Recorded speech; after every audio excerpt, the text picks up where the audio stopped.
کہ کیا عید کی خوشیاں منانے کے لیے قرض دینا اور قرض لینے کی کیا شرعی ہدایت ہے؟ عید کی خوشیاں منانے کے لیے قرض لینا غالباً یہ بتایا. اچھا، عید پر کوئی اس طرح کے خرچے تو نہیں ہیں لازمی جن کے لیے قرض بھی لینا پڑے. اعلیٰ حضرت امام اہل سنت رحمۃ اللہ علیہ عید کے تعلق سے فرماتے ہیں کہ عید کوئی دنیاوی تقریب یعنی ایونٹ نہیں، حکم الہی ہے. جب مطابق شرع نہ ہو محض یعنی بالکل بیکار بلکہ گناہ ہے. یہ ہے عید، یہ دنیاوی تقریب نہیں ہے، اس کے لیے کوئی خرچہ نہ کچھ بھی خرچہ واجب نہیں ہے سوائے وہ جن پر واجب ہے ان پر صدقہ فطر واجب ہے. اور عید کے دن کیا خرچہ ہے؟ آپ اور نئے کپڑے سلوانے ہوتے ہیں تو نئے کپڑے بھی واجب نہیں ہے، نہیں پہنے تو کوئی گناہ نہیں ہے. عید کے دن یہ افضل ہے، مستحب ہے کہ نئے کپڑے پہنے یا جو عمدہ کپڑے ہوں اس کے پاس بھلے پہنے ہوئے ہوں عمدہ ہوں تو وہی دھلے ہوئے پہن لے. یہ بھی مستحب ہے، نہ پہنے اور نارمل جو عام دنوں کی روٹین کے جو کپڑے ہیں اس میں بھی اگر عید پڑی تو بھی کوئی گناہ نہیں ہے. یہاں تو شاید کئی جوڑے سلواتے ہوں گے، فجر کا الگ، فجر کا تو میرا خیال گھر کا جو ہوتا ہوگا سلیپنگ ڈریس پہن کر بھی ہو سکتا ہے کوئی پڑھ لیتے ہوں گے. اور عید کو ذرا یوں 4 آدمی زیادہ ہوتے ہیں تو کپڑے. اب نیت لوگوں کو دکھانے کے لیے تو اس کا اپنا نتیجہ ہے، اور سنت سمجھ کر مستحب سمجھ کر اللہ پاک کی رضا کے لیے اگر عمدہ کپڑے پہنیں گے جو شریعت کے عین مطابق ہوں، سنتوں بھرے ہوں تو اس کا اپنا نتیجہ ہے. انما الاعمال بالنیات. اچھا، پھر یہ عید کی نماز کے بعد کے کپڑے یہ پھر بھی کچھ مطلب سلیقے کے ہوتے ہیں. پھر بعد لوگ واہیات کپڑے پہنتے ہیں اور پھر جو بھی یہ کرتے ہیں. پھر تفریح گاہوں میں شاید اور کوئی ڈریس پہنتے ہوں گے، مخلوط تفریح گاہیں، عورتیں مرد سب اکٹھے، موسیقی کی دھنیں، میوزک، اور یہ ان سب کے لیے اگر قرضہ لینا ہے تو یہ پھر الگ بات ہے. ورنہ عید کے دن واجب خرچہ 1 روپیہ بھی نہیں ہے.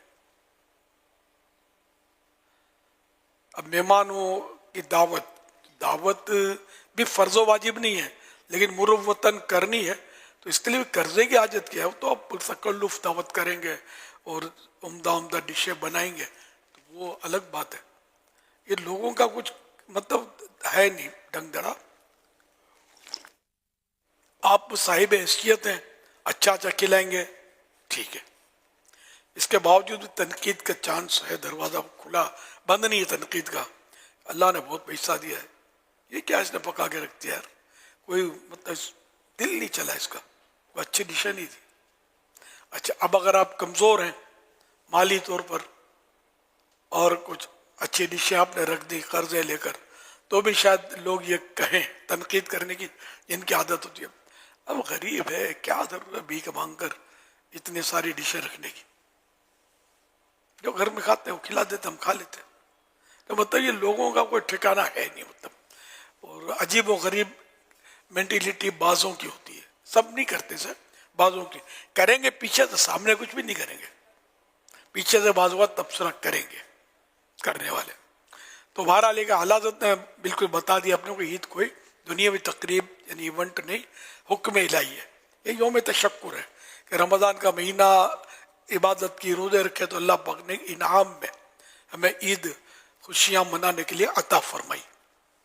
تو اس میں خوشیاں جو منانی ہے اور مخلوط تفریح گاہوں میں میوزک کی دھنوں میں موسیقی کی دھنوں میں نہیں منانی، اللہ کی یاد میں منانی ہے، ظاہر سنت کے مطابق بنانی ہے.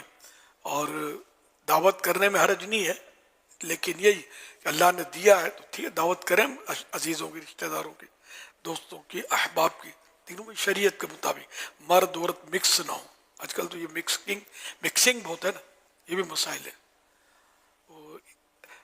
اگر دل جوئی کی نیت سے صلہ رحمی کی نیت سے کریں گے تو ثواب ملے گا، ورنہ نمائش کے لیے فخر و تفاخر کے لیے کریں گے تو ثواب کے ساتھ. تو یہ کہ جب مطابق شرع نہ ہو یعنی عید منانا مطابق شرع نہ ہو محض بیکار بلکہ گناہ ہے. تو اللہ پاک ہمیں عبادت کے تقاضے بھی پورے کرنے کی توفیق عطا فرمائے اور عید کو شریعت کے عین مطابق منانے کی سعادت بخشے. تاہم کوئی اگر قرض لیتا ہے دعوت کرنی ہے رشتہ داروں کی کہ اگر نہیں کرتے تو بھی ایک عجیب سا لگتا ہے بعضوں کو. اور بعض اوقات یہ کہ یہ بھی خطرہ ہوتا ہے کہ پھر تانے ملیں گے اس نے عید ہماری دعوت نہیں دی. تو اب یہ کہ ان کے شر سے بچنے کے لیے بھی کرنی پڑتی ہے بعضوں کے. تو اب شر سے بچنے کے لیے کی تو جائز تو ہے لیکن جو شر سے بچنے کے لیے جن کے کی اور ورنہ وہ تانے دیں گے مذاق اڑائیں گے برا بھلا بولیں گے تو ان کے حق میں یہ رشوت ہے. دعوت کھانا حرام ہے. تو جائز کاموں کے لیے اگر لیتا ہے قرضہ عید کے دن تو کوئی بات نہیں تو لے سکتے ہیں جبکہ نیت ہو کہ ادا کر دیں گے. صلو علی الحبیب صلی اللہ علیہ وسلم.